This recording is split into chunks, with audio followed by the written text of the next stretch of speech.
The live TV, सच सबसे आगे। भक्तों की मंडली ने आईटी सेल के लोगों ने मुफ्ती सलमान अजहरी के वीडियो के साथ छेड़छाड़ करके जिस तरह से उसको वायरल किया वो आप सबके सामने था। और जो बात वो दुनिया के हालात पे कर रहे थे, इजराइल फिलिस्तीन को लेकर बोल रहे थे और दुनिया भर के संदर्भ में वो बात की जा रही थी, उसको भारत से जोड़ दिया। और ऐसे में एटीएस ने केस रजिस्टर भी कर लिया, मुफ्ती सलमान अजहरी को बम्बई में पकड़ भी लिया। लेकिन उसके बाद जो कोहराम मचा है, जो हंगामा हुआ है, तो शायद पुलिस को भी समझ में आया होगा कि ये एक पार्टी विशेष के इशारों के ऊपर जब काम करना पड़ता है तो कितना वो नुकसानदेह होता है। और उस पूरे के पूरे मामले के अंदर इतना हंगामा हुआ है कि शायद अभी कई सालों में ऐसा प्रोटेस्ट न देखा होगा, न ऐसी भीड़ देखी होगी कि पूरी सड़कों के ऊपर जाम ही जाम हो गया कि आखिरकार मुफ्ती सलमान अजहरी को खुद आना पड़ा बाहर और उसमें उनको अपील करनी पड़ी कि भाई आप लोग समझिए इस बात को, ऐसा कुछ नहीं है, पुलिस का काम मत बिगाड़िए, लॉ ऑर्डर की सिचुएशन मत आने दीजिए और रास्ते खाली कर दीजिए। जिसमें उन्होंने एक मिसाल भी कायम करी कि कैसे कुछ अनभक्तों के हीरो हैं जो अगर गिरफ्तार हो जाता है तो पूरे थाने को जलाने की अपील करने लगते हैं कि जला देंगे हमारे कार्यकर्ता और ये कर देंगे वो कर देंगे। लेकिन वहीं मुफ्ती सलमान अजहरी ने आके बहुत धैर्य के साथ, बहुत सब्र के साथ, बहुत पेशेंटली कहा कि आप लोग मुझसे मोहब्बत करते हैं, यहाँ से आप लोग चले जाइए। अगर गिरफ्तार होना है तो हो जाएंगे, अगर हमने कुछ गलत किया नहीं है तो सवाल नहीं उठता है, लेकिन होना है तो हो जाएंगे, आप लोग गदर मत कीजिए और मेरे अगर आप साथ हैं तो यहाँ से जाइए।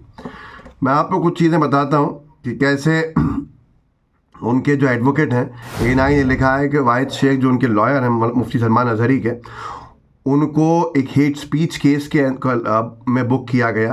वो बताते हैं कि 35-40 पुलिस वाले सिविल ड्रेस में मौलाना मुफ्ती सलमान अजहरी के घर के बाहर सुबह सुबह खड़े थे। हमने पूछा कि आप किस लिए आए हैं तो उन्होंने कुछ भी नहीं बताया। फिर मौलाना मुफ्ती सलमान अजहरी के साथ उन्होंने बातचीत करी और ये कहा कि एक केस जो है वो 153B में रजिस्टर किया गया है और उसके गुजरात में, इसलिए मौलाना मुफ्ती सलमान अजहरी को पुलिस स्टेशन ले जाया गया और जाना पड़ेगा उनके साथ और उनको कोऑपरेट करना पड़ेगा। लेकिन अब तक कोई रिप्लाई नहीं आया है। मुफ्ती सलमान अजहरी जो है वो कोऑपरेट करने को तैयार हैं, लेकिन पुलिस जो है वो कोई रिप्लाई नहीं दे रही है, को अंदर रखा हुआ था। फिर इतना हंगामा हुआ कि लेकिन ये वीडियो जो है एएनआई का है तो मैं इसको नहीं दिखा सकता हूँ, लेकिन तस्वीर ज़रूर आप देख सकते हैं।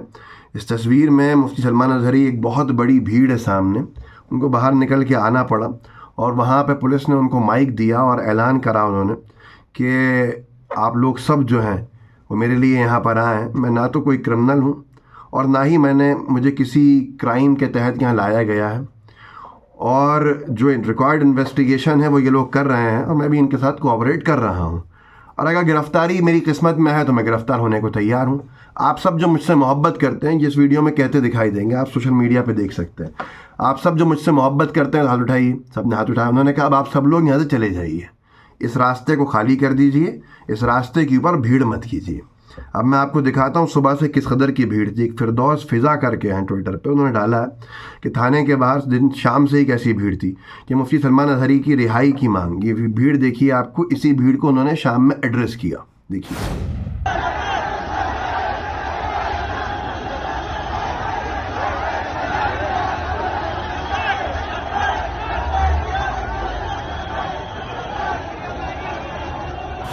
तो ऐसे ही बहुत सारे वीडियोस हैं, बहुत सी चीज़ें हैं।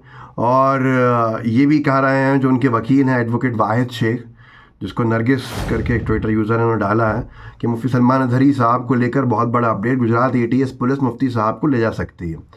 वकील जो है मुफ्ती सलमान अजहरी के, वो बता रहे हैं मीडिया को कि गुजरात एटीएस जो है वो कभी भी गुजरात जूनागढ़ लेके जा सकती है, उनको कोई भी सवालों के जवाब नहीं दे रही है।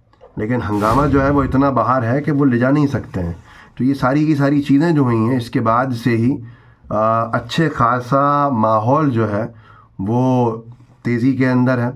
और शम्स ने कुछ लिखा है, वो देख लेते हैं कि मुफ्ती सलमान अजहरी को गुजरात पुलिस ने केवल इस वजह से गिरफ़्तार कर लिया कि उनकी पढ़ी गई एक कविता में कुत्ता का शब्द शामिल था।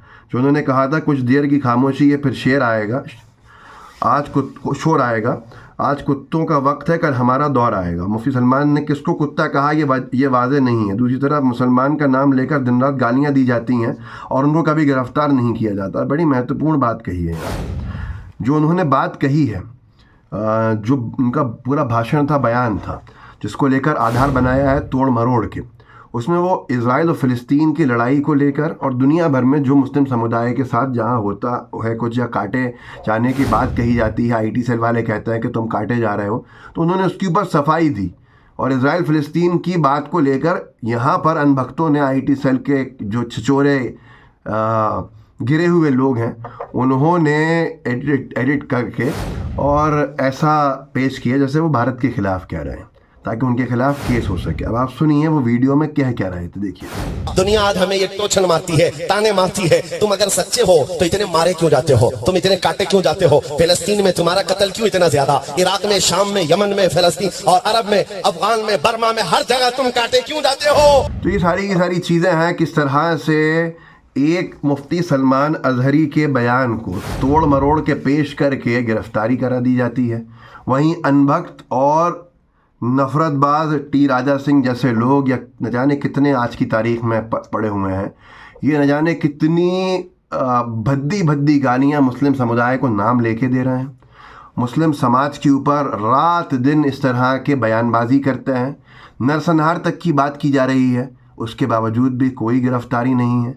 क्या गुजरात की बीजेपी की सरकार और महाराष्ट्र की बीजेपी की सरकार साफ तौर पे ये संदेश दे रही है कि किसी ने भी अगर कोई बयान अंतर्राष्ट्रीय स्तर पर भी मुसलमानों के समर्थन में दिया तो उसको भी गिरफ्तार कर लिया जाएगा, और मुस्लिम समुदाय को जो रात दिन गाली देते रहेंगे अनबक, उनको कुछ नहीं होगा।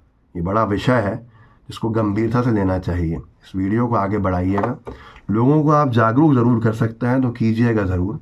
व्हाट्सएप ग्रुप से शेयर कीजिएगा ताकि ज़्यादा से ज़्यादा लोगों तक पहुँचे। जय हिंद, जय भारत। द लाइव टीवी, सच सबसे आगे।